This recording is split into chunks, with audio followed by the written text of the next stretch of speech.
ভাবো তো, তুমি ফিরে যাচ্ছ তোমার ঘরে মাসের পর মাস পর, কিন্তু দরজার বদলে দেখছো একখণ্ড ভাঙা দেয়াল আর ছাদের জায়গায় শুধু খোলা আকাশ। এই বাস্তবতাই এখন গাজার মানুষের জীবন।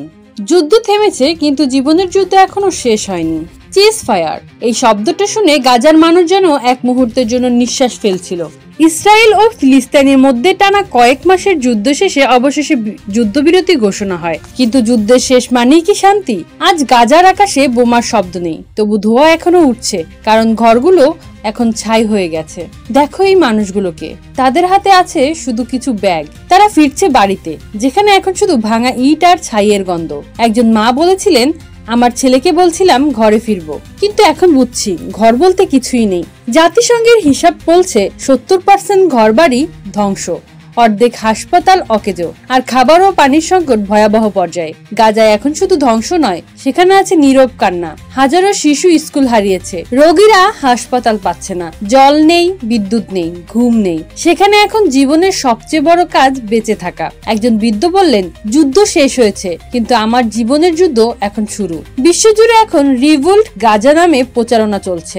জাতিসংঘ, রেড ক্রস, তুরস্ক, কাতার, এমনকি ইউরোপের কিছু দেশ সাহায্য পাঠাচ্ছে। কিন্তু সমস্যা হলো, গাজায় ঢোকার রাস্তা এখনো সীমিত, ইনফ্রাস্ট্রাকচার ভেঙে পড়েছে, তাই খাবার পৌঁছানো এক যুগের সমান কঠিন। এদিকে রাজনীতি এখনো থামেনি। ইসরায়েল বলছে নিরাপত্তা ছাড়া শান্তি অসম্ভব, আর ফিলিস্তিন বলছে স্বাধীনতা ছাড়া জীবন অসম্ভব। তবে এই শহর বাঁচতে জানে, মানুষ এখন নিজের হাতে তুলছে ঘর, শিশুরা ধ্বংসের মাঝে খেলছে, মায়েরা এখন নামাজ শেষে দোয়া করছে, আল্লাহ আমাদের ঘর ফিরিয়ে দাও। এটাই গাজার শক্তি, ভাঙলেও হার না মানা এক জাতি। গাজার মানুষ ঘরে ফিরছে, কিন্তু ঘর নেই, তারা ফিরছে শুধু মাটির গন্ধে, আশার টানে, বিশ্বাসের আলোয়। একদিন হয়তো এই শহর আবার গড়ে উঠবে, নতুন ছাদে বৃষ্টির শব্দ শোনা যাবে, নতুন প্রজন্ম হাসবে, আর তখন ইতিহাস বলবে গাজা ধ্বংস হয়নি, পুনর্জন্ম নিয়েছে। যদি এই গল্পটি তোমাদের মন ছুঁয়ে যায়, তবে শেয়ার করো, যাতে পৃথিবী জানে গাজার মানুষ শুধু যুদ্ধেই নয়, বেঁচে থাকার প্রতীক।